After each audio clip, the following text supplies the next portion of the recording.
ભાજપને મત નહીં, આ નારા સાથે ક્ષત્રિય આગેવાન પદ્મિની બાવાળા હવે ફરી મેદાને આવ્યા છે। કારણ કે 2024ની જે લોકસભાની ચૂંટણી હતી અને રાજકોટના ઉમેદવાર પરસોત્તમ રૂપાલાએ જે વિવાદિત નિવેદન આપ્યું હતું તે બાદ જે ક્ષત્રિય સમાજ નારાજ થયો હતો, રેલીઓ કરી હતી, ધરણાઓ કર્યા હતા, સભાઓ કરી હતી, તેમ છતાં તેમને પાર્ટીમાંથી દૂર કરવામાં ન આવ્યા અથવા તો જે ઉમેદવારી છે એમની પાછી ખેંચવામાં ન આવી। તેને લઈને ક્ષત્રિય સમાજ ફરી એક્ટિવ થયો છે અને પદ્મિની વાળાએ ફરી એક વિડીયો બનાવીને ગુજરાતમાં ક્ષત્રિય સમાજને અપીલ કરી છે કે તે ભાજપને મત ન આપે। શું છે સમગ્ર ઘટના તેના વિશે ચર્ચા કરીશું। નમસ્કાર, હું સમ્રાટ અને તમે જોઈ રહ્યા છો ચક્રવાત।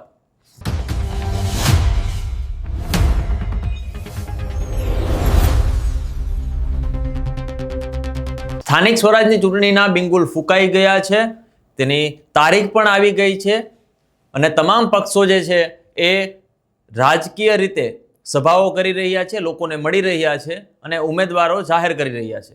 આ વચ્ચે ક્ષત્રિય સમાજ ફરી એક્ટિવ થયો છે કારણ કે 2024ની જે લોકસભાની ચૂંટણી હતી તેમાં ઉમેદવાર રાજકોટ બેઠકના પરસોત્તમ રૂપાલા કે તેમણે એક ક્ષત્રિય સમાજ માટે વિવાદિત નિવેદન આપ્યું હતું અને નિવેદન બાદ તમામ ક્ષત્રિય સમાજ એક થઈને એવો વિરોધ કરી રહ્યો હતો કે પરસોત્તમ રૂપાલાને આ બેઠક ઉપરથી ઉમેદવારી પદ જે પત્ર છે એ પાછું ખેંચવામાં આવે અને ભાજપ એના ઉપર એક્શન લે।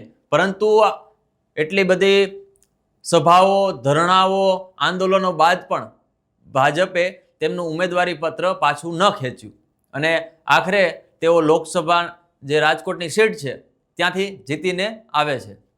હવે જ્યારે સ્થાનિક સ્વરાજની ચૂંટણી સામે આવી રહી છે ત્યારે ફરીવાર ક્ષત્રિય સમાજના આગેવાન પદ્મિની વાળા એક્ટિવ થયા છે। તેમણે એક વિડીયો બનાવ્યો છે, એ વિડીયોમાં તેમણે શું કહ્યું તે જાણીશું। ખાસ કરીને ક્ષત્રિય સમાજને યાદ દેવડાવવા માંગુ છું કે રૂપાલા જેવાના બફાટથી જે આપણા ક્ષત્રિય સમાજના બહેનો દીકરીનું અપમાન થયું હતું તો બીજેપી પાર્ટીએ રૂપાલા જેવાનું માન જાળવ્યું હતું, આપણા ક્ષત્રિય સમાજનું માન નથી જાળવ્યું। તો એ ટાઈમ આવી ગયો છે। ઓલ ઓવર ગુજરાતમાંથી બીજેપીને વોટ નહીં, એ ખાસ અમારી ક્ષત્રિયાણીઓની બહેનો દીકરીઓની અપીલ છે અને આના માટે ઓલ ઓવર ગુજરાતમાં અમે બહેનો દીકરીઓ ભ્રમણ કરશું અને અપીલ કરશું કે બીજેપીને વોટ નહીં, આપણે સૌએ ભૂલી ન જવું જોઈએ કે સૌએ આપણે શપથ લીધા હતા કે આજીવન બીજેપીને વોટ નહીં આપીએ। આ વિવાદની શરૂઆત ક્યારે થઈ? આ વિવાદની શરૂઆત 2024માં થાય છે જ્યારે પરસોત્તમ રૂપાલા એક રૂખી સમાજના કાર્યક્રમમાં જાય છે અને ત્યાં એવું નિવેદન આપે છે અને બીજા ખૂબ રહ્યા, અંગ્રેજો ખૂબ રહ્યા અને એને દમન કરવામાં બાકી નહોતું રાખ્યું છે અને મહારાજાઓ નિમ્યા, એમણે રોટી બેટીના વ્યવહાર કર્યા પણ મારા રૂખી સમાજે ન તો ધર્મ બદલ્યો ન તો વ્યવહાર કર્યો, એને સૌથી વધુ દમન કરવામાં આવ્યું પણ આ નિવેદનના કારણે ગુજરાતનો ક્ષત્રિય સમાજ નારાજ હતો અને આંદોલનો, ધરણા, સભાઓ કરવામાં આવી રહી હતી અને જે રૂપાલા છે એનું ઉમેદવારી પત્ર પાછું ખેંચવા માટે ક્ષત્રિય સમાજે બાયો ચડાવી હતી। પરંતુ આખરે જે ભાજપ છે તેમણે તેમની વાત ન માની અને તે સમયે ક્ષત્રિય સમાજમાં પણ બે ફાટા જોવામાં આવી રહ્યા હતા। જયરાજસિંહ જાડેજા એક પરસોત્તમ રૂપાલાના સમર્થનમાં જોવા મળી રહ્યા હતા તો બીજા જે ક્ષત્રિય આગેવાનો છે એ અલગ પાર્ટીમાં જોવા મળી રહ્યા હતા।